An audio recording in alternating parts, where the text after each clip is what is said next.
ان کی جتنی نیکیاں ہیں، ہر وقت لوگوں کو کھانا کھلاتے رہیں، لوگوں سے اچھے اخلاق سے بات کرتے رہیں، تو اللہ نے قرآن میں فرمایا کراماد اشتدت بہ الریح فی یوم عاصف، ایک راکھ کا پہاڑ ہوتا ہے نا، پہاڑ راکھ ہوتی ہے نا جو جل کے راکھ حاصل ہوتی ہے، کتنی لائٹ کتنی ہلکی ہوتی ہے وہ، اس کا پہاڑ ہو تو دیکھنے میں تو لگے گا بڑا وزنی، لیکن آپ پھونک ماریں گے وہ پہاڑ اڑ جائے گا۔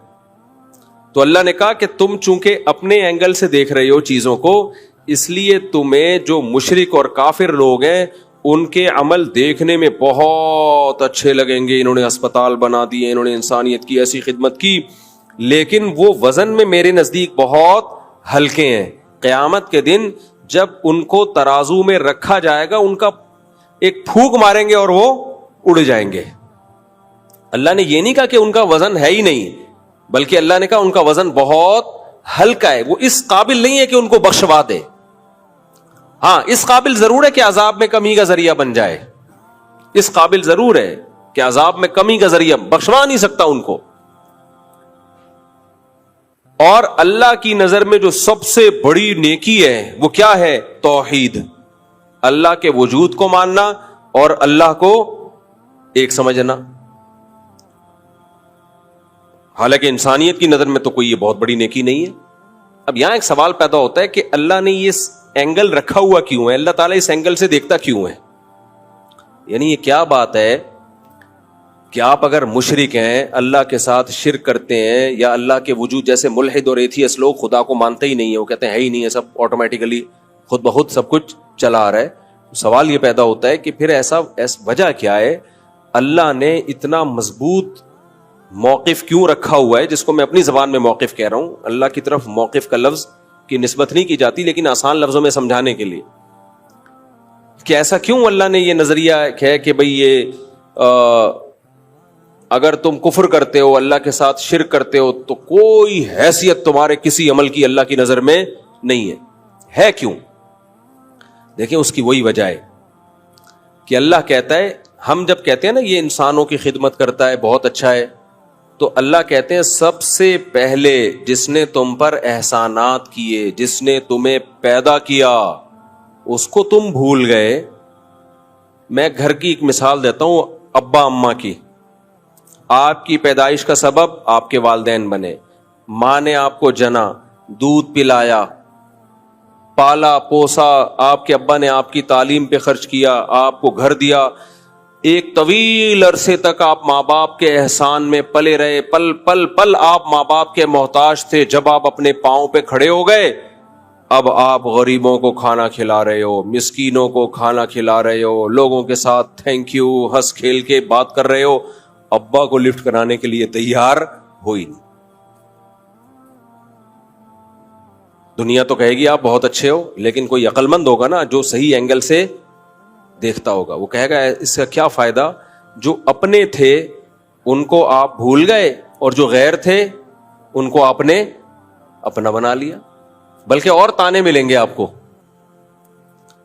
تو اللہ کہتا ہے نحن اقرب الیہ من حبل الورید هو اعلم بکم اذ انتم اجنۃ فی بطون امہاتکم، وہ تمہیں اس وقت سے جانتا ہے جب تم ماں کے پیٹ میں چھپے ہوئے تھے، اس وقت تمہاری ماں تمہیں نہیں جانتی تھی، اس وقت سے جانتا ہے۔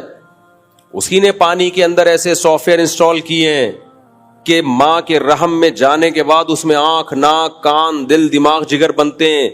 یہ ساری نعمتیں تمہیں اس نے دی ہیں۔ پھر جب تمہیں دنیا میں لایا، تمہاری ماں کی چھاتی میں اس نے دودھ کے چشمے جاری کر دیے۔ پھر ماں کو جو ممتا دی، بے پناہ محبت دی، یہ بھی آٹومیٹیکلی نہیں ہے۔ خدا کا انکار کرنے والے ہر چیز فطرت پہ ڈال دیتے ہیں کہ نیچر نے یہ سکھایا ہے۔ بھائی یہ نیچر تو اندھی بہری گونگی ہے، وہ کیا سکھائے گی کسی کو؟ اس کے ہاتھ ہیں، اس کے پاؤں ہیں، اس کی ٹانگیں ہیں، اس کے پاس اسپیکنگ پاور ہے جو وہ سمجھائے گی۔ اللہ نے دیکھو اپنے وجود کو ثابت کرنے کے لیے نا کیسی کیسی مثالیں دی ہیں۔ ہم یہ کہتے ہیں نا ماں کی محبت نیچرل ہے، تو سانپ میں کیوں نہیں ہے؟ سانپ کی مادہ انڈے جنتی ہے، انڈے دیتی ہے، اور جیسے ہی بچے نکلتے ہیں کھانا، بچے سب سے پہلے ماں سے دور بھاگتے ہیں سانپ کی مادہ کے۔ نہیں آئی میرا خیال ہے بات؟ اگر یہ نیچرل ہوتا تو سانپ کی جو بچے جب وہ جنتی ہے تو اس کی ممتا کہاں چلی جاتی ہے اس وقت؟ آپ کہہ سکتے ہو تو زہریلا جانور ہے سانپ، تو اس کی نیچر ہی یہی ہے کہ وہ محبت ہی نہ کرے کسی سے. مچھلیوں کو دیکھ لو آپ، میں نے تو ایکویریم میں مچھلیاں بہت پالی ہیں.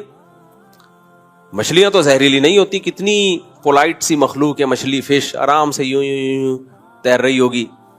مچھلیاں جب انڈے دیتی ہیں پہلے تو انڈے کھا جاتی ہیں، وہ انڈے جو بچتے ہیں اس سے چھوٹی چھوٹی مچھلیاں نکلتی ہیں، پھر ان کو بھی کھاتی ہیں. وہ ماں خود اپنے بچوں کو کھاتی ہے.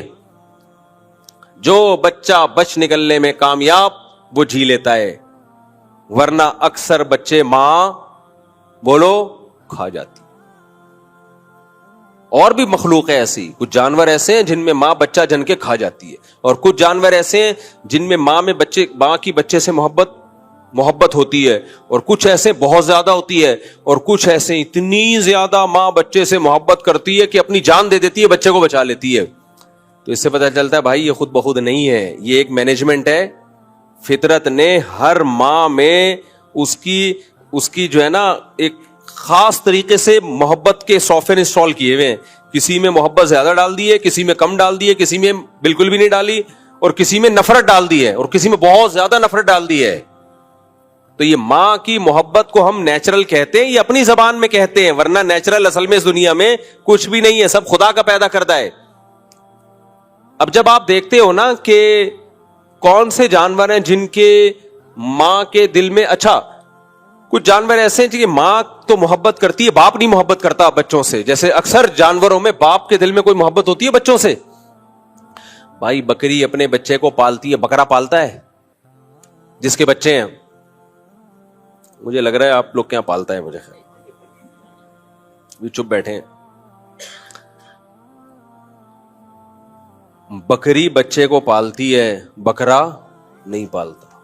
گدھی گدھے کو پالتی ہے، گدھا نہیں پالتا. اس کو کوئی ہوش ہی نہیں ہے کہ میرا بچہ ہے یا پڑوسیوں کا بچہ ہے، اسے کوئی فرق نہیں. مچھلیوں میں کیا ہوتا ہے، بچے پیدا ہوئے مچھلیاں کھانا شروع کر دیتی ہے، لیکن بعض مچھلیاں ایسی ہیں اتنی محبت کے جو پیر ہے نا، ماں بھی پالتی ہے اور اس مچھلی کا باپ بھی پالتا ہے.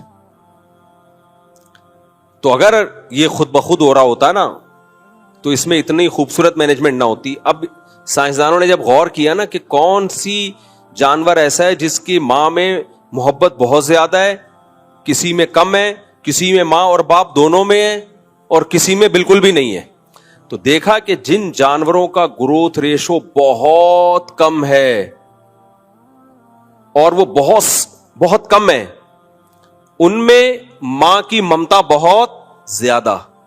اور کچھ جانور ایسے جن کا گروتھ ریشو بھی کم ہے اور ان میں بچوں کے مرنے کے چانسز انوائرمنٹ اور ماحول کی وجہ سے بہت زیادہ ہیں، تو ان میں ماں کی اور باپ کی ممتا زیادہ نہیں بلکہ بہت سے بھی زیادہ ہے. اور کچھ جانور ایسے جن کی گروتھ ریشو بھی کم اور وہ طوفانی ہواؤں میں پیدا ہوتے ہیں اور بے تحاشا ان کو طوفان جھیلنے پڑتے ہیں، تو ان میں صرف ماں اور باپ کی محبت نہیں، پورے خاندان کی محبت ڈالی ہوئی ہے، سارا خاندان مل کے بچے کو پالتا ہے. یہ جو پینگوئن ہے آپ اس کی ویڈیوز جا کے دیکھو. ابے وہ پینگوئن نہیں جو 3 پیس سوٹ اور ٹائی پہن کے وہ سمندر کے گرد گھوم رہے ہوتے ہیں، 3 پیس سوٹ اور ٹائی میں نہیں، وہ جس کو پانی کی بلی کہتے ہیں میرے خیال ہے اردو میں، وہ 3 پیس. مجھے تو ایسا لگتا ہے، میں نے دیکھا ہے وہاں ناروے وغیرہ میں نا، تو وہ جاپان میں بھی برف میں ہوتے ہیں نا وہ، تو وہ انہوں نے ان کا ماحول بنایا ہوا، سخت شدید سردی میں رہتے ہیں وہ. تو یہ انٹارکٹیکا وغیرہ میں جہاں پر بہت برفانی ہوائیں، طوفان، تو بچہ ان طوفانوں کو نہیں جھیل سکتا. تو اس کے لیے اللہ نے میں نے کتاب پڑھی ہے اس پہ، ڈاکومنٹری نہیں دیکھی، ایک سائنٹسٹ کی میں نے کتاب پڑھی ہے، کئی سال ہو گئے، پوری مجھے یاد نہیں ہے وہ.